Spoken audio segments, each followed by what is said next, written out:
Hi guys, welcome to another episode of Haunt Talk. In today's episode, we are going to be reviewing Fear Columbus in, you guessed it, Columbus, Ohio. Who knew? Right? Could you? If they actually renamed Columbus to Flavortown like people were wanting to. Fear Flavortown. FFF. See, that'd be fun. Anyways. I would still go. So now, this was previously the 13th floor, right? Yes. Because they're kind of like a chain of haunts. Now, we were not there when it was this, but this was also the location of a haunt from years ago called the Scaratorium. Yeah. We did go to that on an off-season trip when we went to Midwest Haunters Convention, and this was like 5-6 plus years ago. It's been a minute since we did that. So, as far as we know, from what I have read, I believe that they have basically rebuilt kind of everything. I don't know if anything is really left over from that or not. From the website directly, because I was curious, so we kind of paused there for a second and looked it up. This is in the FAQs on their website. What happened to the 13th floor Columbus? And it says it was purchased by local Columbus-based owners Nick and Jesse Francis. Nick was previously a co-owner of the Fear Experience in Cleveland, Ohio, which we had been there before, and we knew this going in.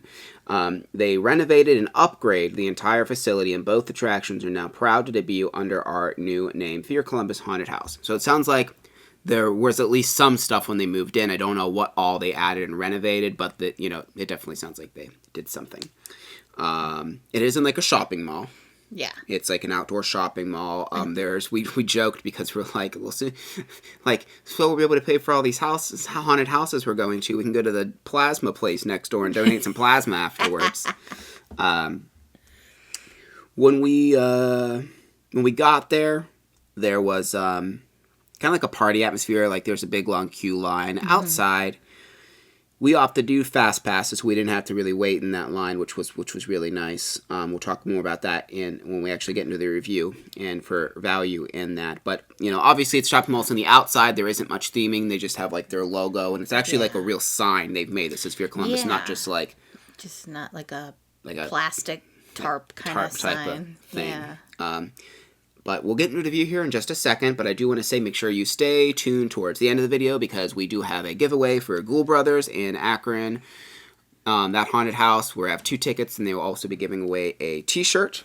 So make sure you stick around to the end of the video to find out what you need to do to win that. But that being said, we'll get into the review, which of course means it's time to refer to the Book of the Dead! Book of the Dead! Book of the Dead!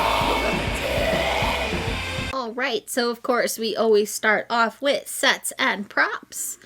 This haunted house had 2 themes to it.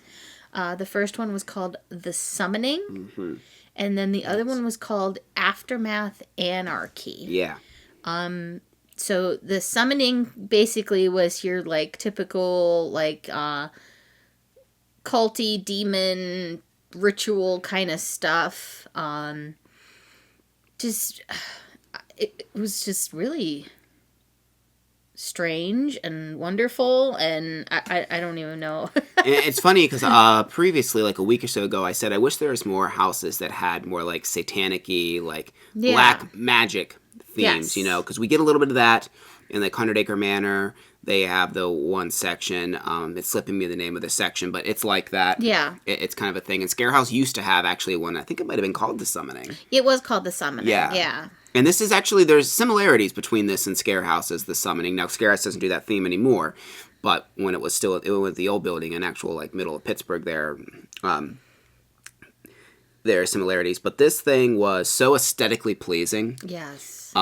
It's just scene after scene of just beautiful set design, just dripping with detail. Yes. It was just, it was just, it's the best word I can think of. It was just beautiful. Very beautiful. And not everyone thinks of haunted houses as beautiful, but if you go to haunts and appreciate art design and stuff like that, and if you're watching this channel, you probably do at least a little bit. I was floored. Just when you walk into the queue line in the area, as soon as you walk through the doors, so you're not outside the shopping mall anymore, it is so insanely detailed just in there. even the people that are like, what do you want to call them? Like the people at the doors that like tell you to go in, basically. Yeah. Like the people that usher you in. They even had like, it was like well thought out enough to where they had like a microphone on so you could hear them over the speakers. Yes. When they would call you, and that like everything was very well organized, which I really did like that. But even like I said, there was like a little fountain in the middle of the queue line and stuff like that. It was really beautiful.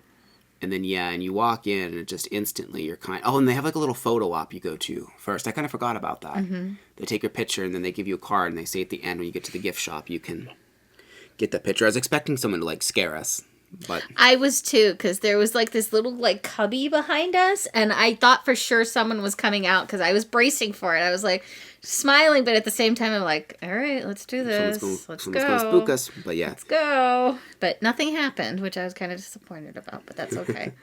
But yeah, I mean, there were so many scenes in the summoning. I know there was like a library scene where you're like weaving in and out of bookshelves. That's one of the first things you see. One of my favorite things that I saw there was really, really cool illusion. And Kim actually didn't even know about it until I told her after the haunt, like what exactly the illusion was. But you walk into a room and it looks like there's a giant mirror in the middle. And then on the sides, it's just blank space. Like basically, I mean, you could walk around the mirror.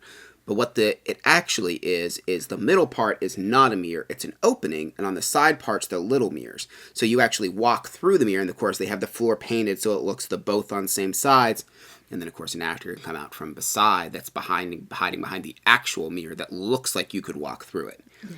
And I thought that was really ingenious. Another big thing, and I guess this goes more with sets and props and actors, is they kind of did, if you've been to Halloween Horror Nights, they have what we call them boo pedals. Yeah. Where like an actor can come out and they hit a thing and it'll like light lights and sounds and stuff like that. It makes them easier to get people when there's a lot of people in a room. Yeah. Because not only is the actor coming out, there's like a loud sound and a thing that's happening. Yeah. Yeah, and it's really effective, and it was actually it really impressed me that they actually had the thought to do that, and they did it very well. Like, it wasn't in every room. It was in probably, I want to say, like, maybe 75%. Yeah, it was, I think it was the majority. Yeah. But, yeah. But it worked well. The way they put it and how they did it. It worked really, really well. Yeah. So, the place was phenomenally lit. Like, the lighting in this place and the way they did the fog. There's really cool puppets, like really cool big Satan-y looking puppet things, like real ghouly and cool. And like the way they'd come out of the fog, they really just looked like they were floating. Like the way they had the scene lit in the fog, like you couldn't really see the apparatus that was holding them. You know what I mean? So it really looked like they were really looked like this floating head just coming at you. Yeah, I really liked that because most of the time you go to the haunts and you can see the person that's operating the puppet, or it's just in a black tarped thing, and it's like, okay, yeah, I know you're a puppet, whatever. But this literally looked like a big monster was coming at you, just the way it was lit. It was just so nice. It was very nice.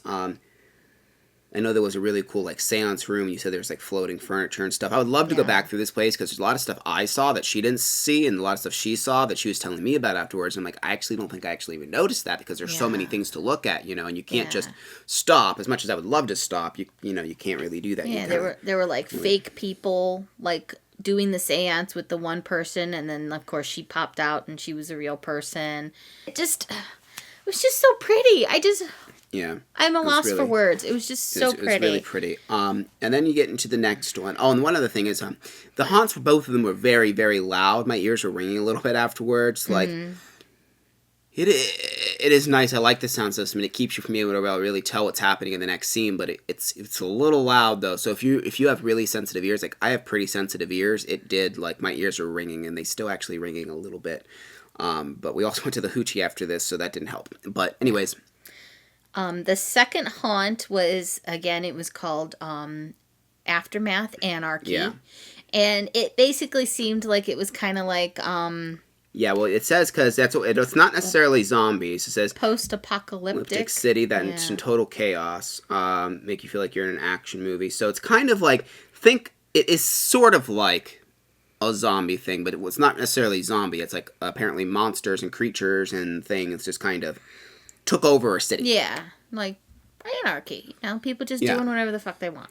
And this one, like, man, it's so hard to say. Like, if I had to pick which one I liked more, like, I think I like the theme of the first one more because I just love that kind of, like, ritualistic, witchy, demony theme. But, like, the second one was such amazing design. Yes. Like, I think the design in the second one is even better because, like, there's this main, like, we'll call it a hub area. It's like a giant city, but you weave in and out of this multiple times. Yes. Yeah, so you're, like, you, like, kind of get, like, on the street. Mm-hmm. And they like weave you into different buildings, and like each of those buildings is something else. Like you go into a hospital, you go into a garage, you go into a grocery store. They even have like the blue light special is going on in the background, like in the grocery store and things. There was like a meat market, and so like. Each time you go into one of these new buildings, you go back into this main hub of the city, of this street. And it was really cool because, like, you see the people that were in, like, the previous area. Like, you see, like, other patrons walking through because they're in that same area, but you can't get to them because everything's blocked off. But it just was so neat how they had, like, this big hub where you just kind of keep weaving in and out of the buildings. It was really, really cool. Yeah. I mean, like, there's even one section where, like, the way they have the windows, you can see the shadows of other people that are out in the city spot, and, like, the way it was lit was just so cool for that, too. There was a really cool garage scene with, and then I know Kim had, like, even pointed out, like, there's a car that, like, gets lit on fire, but even the sound design, like, they make it like this. They have, like, a speaker that makes it even, like, really feel like the rumble of a car that you can feel in your chest. It's just, just the detail in this place, it was like they thought of everything. It's really mind-boggling. Like, there wasn't, like, one black hallway, really. I mean, like, even in the one hospital scene, there was what looked like an actual CAT scan. Yeah, that was weird. It was, like, that was triggering, because those aren't fun to be in. And, and it, like, started to shake and stuff, and I'm just like, oh, I don't like that. Yeah, that was really weird. Like, where the hell do you get a CAT scan from? Yeah, and then, like, after you get done with, like, the city scene, then it kind of goes in, I know there was, like, a little bit of a church scene type of thing that we went through, which, you know, all this is part of the city, but you don't go back in the city at this point, because now you're kind of more towards the end of the haunt. Yeah, it's almost like you're kind of going to the outskirts of the city now. Like, you're kind of making your way back into, like, the country or something, because, you go into the church, and then you go into, like, almost like a swamp area and greenhouse and plants and stuff like that. Yeah, the greenhouse was really cool. I know there was a really cool, like, spider thing. You said scared you. Yeah, cool big snake puppet. There was, like, they built, like, this whole thing. It looked like you were in, like, a semi-parking, like, area where you could see, like, all the back ends of semi. Like, you were in, like, I think you were supposed to be, like, in the shipping department of some kind of store or warehouse type of thing. So that was cool. Just, it's amazing to me how many scenes were packed into here. Obviously, from everything we've described, it is absolutely phenomenal. Of course, we gave Sets and Props a 10 out of 10. One of the best looking haunted houses I've hands down ever seen. It was just perfect as far as sets and props go. I can't really imagine there being much more. I could see him wanting to change the theme, but, like, I didn't see anything that I was like, oh, it'd be nice if they added this here. Like, it's just, like, maybe, like, I don't care about there's a vortex tunnel on the end of the summoning, and I felt like that was a little bit out of place, because I'm like, I just don't like vortex tunnels, but I know the masses love them. I know that people find them so trippy. Everyone's just falling over in them, and we're just like, we just walk through them. Yeah, but we're desensitized to them at this point, but, yeah. So, moving right along, we will talk about actors. There, like we were saying, there was a good mix of actors that actually interacted and people that were just activating those boo pedals. Because the ones that do that, they don't really speak at all. They just kind of, like, fly out at you and they hit the thing, and then, like, lights or sound, whatever happens. Yeah. I will say, the only kind of complaint I had about the boo pedals is, like, in Halloween Horror Nights, which is really the only other haunted house that I've personally been to that uses these a lot. They mix them up. They do, a lot of them will have, like, recorded, like, people talking, like, something saying. Almost all of these were this, like, breaking glass sounds, like, Like every time they hit it was breaking glass, or it was something hitting, or like it was almost all the same though. Yeah, there wasn't much variation. Yeah, it was kind of sounded the same a little bit. They were effective, but yeah, I would have liked a little more variation, I guess, in that. But I mean, that is what it is. I do like that they had interesting hiding places for the actors. Like they would come up. A lot of them were like more above you, which was cool. Yeah. There were some that were just there for like aesthetic and the summoning. There was this really cool demon lady, and she was kind of like up on the stage, and she was in like real tight leather and these cool horns and these long nails, and she wasn't really there to try and scare you, and they had her like backlit, so like when she would do like this, like it would flare through the fog, and like her silhouette. It was just really cool the way they did that. There's a couple other characters I think that they kind of featured like that too. That's the summoning in general just had really cool like characters and stuff, and that real cool demony looking things.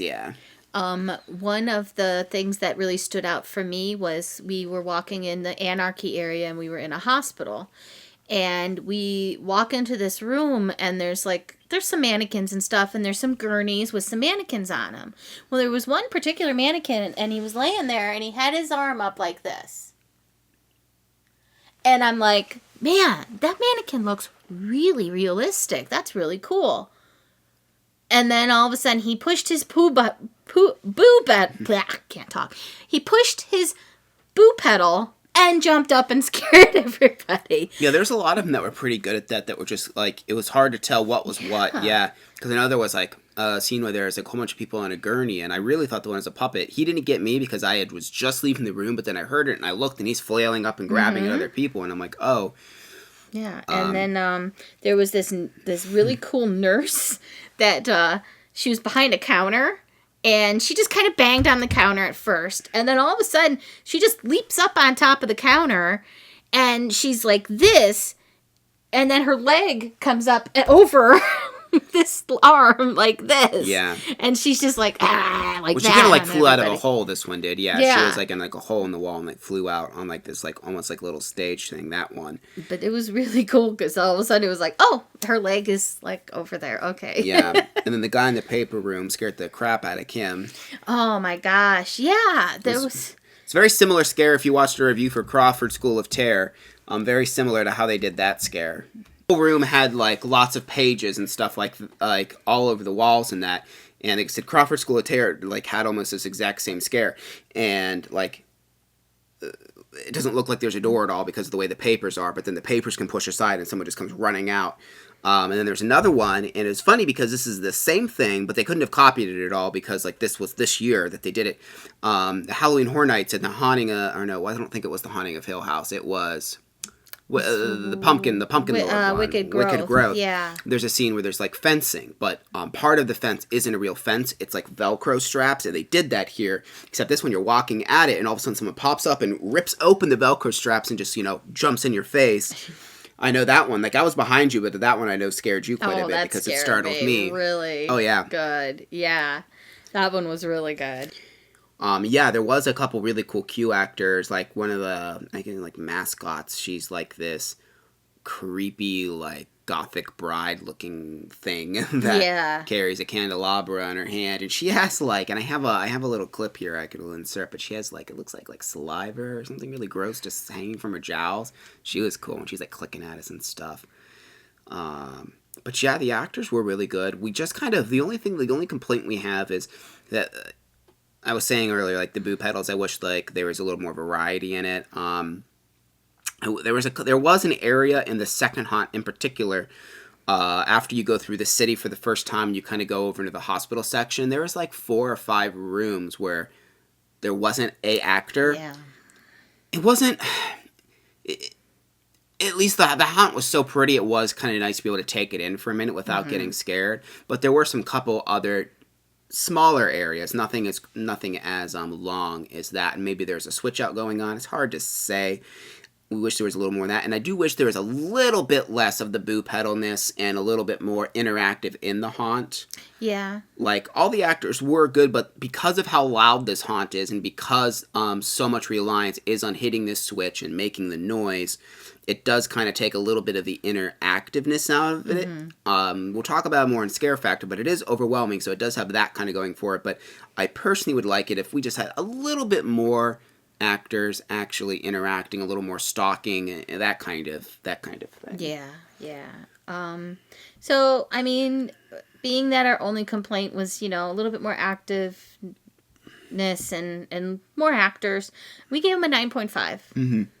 Yeah, I mean, they were still really good, and the costuming is just perfection. Like, the costuming, if that's all we were grading, that would be a 10. But yeah, I mean, like, absolutely fantastic. Even though there was a little bit of lull here and there, the way the scares are structured and that, pretty much make up for it. And that brings us, of course, into our next category, which is Scare Factor. As I was just saying, it is very overwhelming. There's a ton of jump scares. And it is so loud, it is hard. It's hard not for it to get you if you're in the room when it goes off, even if you don't even see the actor. And I guess that's kind of one of my problems is, like, it's not necessarily the actor that's scaring you. It's the loud noise, yeah. right? But, I mean, it is effective, and it does get you. So, I mean, I do like that sense in Scare Factor, though. Like, every time I walked into one of the rooms after I figured out that they had those boo pedals, I was anticipating it. Yes. Like, I'd walk in the room, I'm like, okay, when's it going to happen? When's it going to happen? And that anxiety of when is it happening was there. And that just was kind of like adding to the fear, Yeah, it was. Yeah. Yeah. Yeah, and with the way that they do the lighting and the way with the fogs, it can be very disorienting. I do say it's not necessarily super gory. There are some gory spots, but I would say that there's very mature themes, which how Satan-y and, like, witchy and stuff, especially the first one is, and, like, the people in, like, the tight leather and that kind of thing. But for Scare Factor, we do think it's decently scary. They are not going to touch you here, and that's the only reason. We gave them a 9.5 and not a 10. And again, Scare Factor, if you watch our videos, we say it a lot, but that Scare Factor doesn't necessarily mean anything good or bad. This is just on a scale of 1 to 10 on how actual scary it is. We are going to say it's a 9.5, which is really scary. We pretty much only give 10s in Scare Factor if the haunts can touch you, because that's what we think pushes it over the edge. Yeah. But yeah, 9.5 is, like, as overwhelming as it is with, like, the scares and all of that kind of stuff. Like, this is not something you would want to take someone that's younger to or isn't really into haunted houses. They're going to freak out. Yeah. So that brings us to value. It took about 25 minutes in total to go through the haunted houses. The first one was about 10 minutes. The second one was about 15. It was $29.99. It's $10 more for the Fast Pass and $20 more for front of the line. Yeah. We ended up doing the $10 Fast Pass, and it was basically front of the line. Yeah, we waited less than a minute for each haunt. Yeah. And mind you, like, I think I have footage. You'll see the crowd, and the crowd was long. I don't know exactly how long if we would have not paid the $10, but at least an hour, probably more, I would assume, because it was a lot of people. I just don't know how fast they pump really through there. But, yeah, it is way worth it to pay the extra $10. $20, I don't really think you're going to need that most nights, unless it seems like a lot of people have bought the Fast Pass. But I highly recommend paying the extra $10 for the Fast Pass. I think that it's totally worth it. So, 25 minutes in total, $29.99 for, your normal price there. We think it's pretty dang good value, especially considering the quality of the haunt. Yeah. $30 is kind of expensive for a haunt, but at least parking is free at this one. You don't have to pay for parking. That's nice, which a lot of the ones in Columbus you do have to. Like the zoo and even Hoochie, you have to pay for parking. But yeah, value we thought was really good. We gave it a 9.5. And so that brings us to overall. And with this score, we do need to let you know that we've been wanting to do quarter scores for a while. Normally we do like the 0.5 or just a solid number. Well, we decided to finally integrate that into our system. So they are getting a 9.75. Right. Almost perfect. And we really wanted, and the reason we wanted to kind of do these quarter systems is because there are haunts that are also getting 9.5s and stuff like that from years past and all of that kind of thing that we don't feel like we wanted to give this one a 10 quite yet because of some of the issues what we had with like the boo pedals and not quite enough actors and stuff like that. But we also thought it was better than a 9.5 because the other haunts we've given 9.5s to, and we're like, we feel like this is a little more elevated than maybe something that we've given 9.5s to in the past. So this is the way to kind of like edge it and kind of like do a little bit more specific number scores. We're not going to do things that are like, there's the one review site that's really popular. They'll do like 0.83 and stuff like that. We're not doing that. We're not doing that. It's going to just be in quarters now, and I don't know how often we will use that, but we will use it from time to time, especially in the overall score. This is a must-see if you're in the Columbus area. There's also Carnage. There's also the Haunted Hoochie. There's the Columbus Zoo now. We're going to have reviews for all of that except for Carnage, but Carnage, we do have a review up from their special event in the summer, so you can check that out, but we don't have one for this actual season. We'll probably go next season for the actual show. And so like I said at the beginning of the video, we are having a giveaway. So all you need to do to win that is like this video and make sure you're subscribed to the channel, and then you will comment on this video, and that'll get you one entry to win. But there's going to be other videos you can comment on to get an additional entry, and that will be the Haunted Hoochie review, the Zombiesi Bay, and that's at the Columbus Zoo, that review. And then the other one will be for Carnival of Horrors. It was supposed to be Akron Haunted Schoolhouse and Laboratory because it is very close, but that didn't work out because they were closed when we tried to go on Sunday. That's a whole thing. And a way to get one more entry is if you actually go to Ghoul Brothers video, you can leave a comment on that. And you just, any of these comments, just say, give me tickets, whatever you want to say. Just let us know that that's what you're wanting is the tickets. And you would, probably should follow us on Facebook because that's where we're going to announce it. And we're going to announce that on Monday the 18th. I do believe it is the 18th. Yes, Monday the 18th. So that way there will be 2 weekends there. So there'll be plenty of time to still go to these haunts. But yep, that of course being said, as always, make sure you either way, like the video and subscribe. It helps us out a lot. Share it with your friends, anyone you think might be interested in finding out about these different haunted houses and stuff like that. We have a Patreon. You can check that out. We'd greatly appreciate it. Helps us out. Also, make sure you ring the notification bell to make sure you don't miss any future videos because we still have quite a few different reviews coming up, and we will see you guys in the next video. Bye.